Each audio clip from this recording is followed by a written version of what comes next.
de treball tracta des del punt de vista de com treballaria un psicòleg de la intervenció social. El psicòleg de la intervenció social desenvolupa el seu treball en situacions individuals o conflictes relacionats sobre la persona i la seva percepció, sobre les interaccions entre diversos grups que poden trobar en un context social, o sobre les estructures que es poden donar en la societat, com estructures polítiques, socials, entre altres. El psicòleg de la intervenció social es basa en els estudis que fa sobre la interacció de la persona en el context en el que es desenvolupa, sent el seu principal objectiu millorar la vida de les persones i la percepció que tenen d'aquesta. A més, evita el risc de marginació social que pot donar-se com a conseqüència del menyspreu per la vida o per ella mateixa que sent la persona, ja hagi estat ocasionat per ella mateixa o per altres. I ara parlarem dels diferents valors que hem tractat en el nostre treball. Els valors tractats en el treball són igualtat, diversitat i equitat entre els diferents rols de gènere. Ja que totes les persones som iguals davant la llei i la justícia i tenim unes obligacions i uns drets comuns. Això implica el fet que ningú tindria que ser discriminat per motius de sexe en cap àmbit de la seva vida. Al nostre treball anem a centrar-se sobretot en aquells valors que es troben relacionats en l'àmbit laboral, que és on l'equiparació entre homes i dones ha suposat un gran canvi, ja que a dia d'avui tots poden accedir als mateixos càrrecs, salaris i condicions laborals.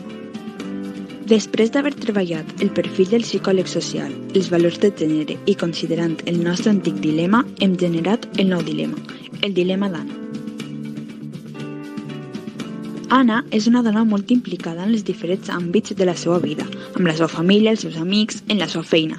Anna sempre ha tingut una bona condició física, a més de ser llesta, solidària i compromesa amb tots els que l'envolten. Ella sempre té ganes de fer coses i, és més, sempre les fa de forma animada. La seva forma de ser mai li havia causat problemes, però a dia d'avui a Anna li costa molt rendir en la feina, ja que és sometuda de forma constant a comentaris relacionats amb el seu gènere, el seu físic i la seva forma de ser. Gran part d'aquests comentaris es troben relacionats amb bromes de caràcter sexual, que abans les companyes es molestaven en dissimular, però ara ja no. Tot això ha afectat la vida d'Anna. Des de fa un temps fins ara es troba amb molta ansietat. A més, li costa molt conciliar la son, per no parlar de que el seu comportament ha canviat per complet. Com que està preocupada per si perd el treball al denunciar la situació, però sap que no hi pot continuar vivint així, tria com la seva millor opció anar al psicòleg social, ja que són els que considera més preparats per a poder assessorar i orientar en problemes personals i socials, a més de previndre certes situacions com la que s'enfronta Anna. Per a aquest cas, a la psicòloga se li presenten les següents opcions. Opció A. La psicòloga immediatament li diu a Anna que està sent víctima d'assetjament ambiental i que per tant té que denunciar aquesta situació quan abans millor.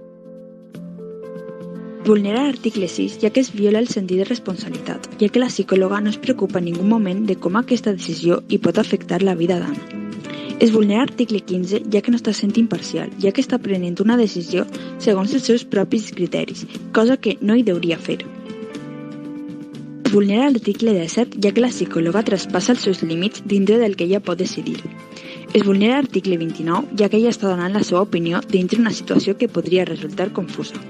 Es vulnera l'article 20 ja que la psicòloga tindria que donar part del que està succeint a altres professionals, amb els que tindria que resoldre el cas, com per exemple advocat. Opció B. La psicòloga es limita a tractar a Anna pels possibles símptomes que presenta. A més, li explica que ella no pot prendre la decisió, ja que no pot elegir per l'altra persona, però sí que li pot donar consell, orientant-la amb una valoració dels pros i els contres. Amb aquesta opció, presa per la psicòloga, trobem que, per una banda, es respecta l'imparcialitat que ha de mantenir la psicòloga, però per altra banda es vulnera l'article 8 del Codi Deontològic, ja que els psicòlegs estan obligats a denunciar aquells casos en els que no es respecten els drets humans de les persones, com ocorre en aquest cas. Opció C. La psicòloga decideix col·laborar amb un advocat per ajudar a Anna. D'aquesta manera s'informa a la població d'allò que està ocorrent a l'empresa en la que treballa Anna, i a banda és una forma de denunciar-la davant de la societat per el que allí està ocorrent. Aquesta col·laboració és recolzada per mitjà de l'article 52, segons el qual el psicòleg pot prendre partit en campanyes d'assessorament i informació per a la població amb diversos fins.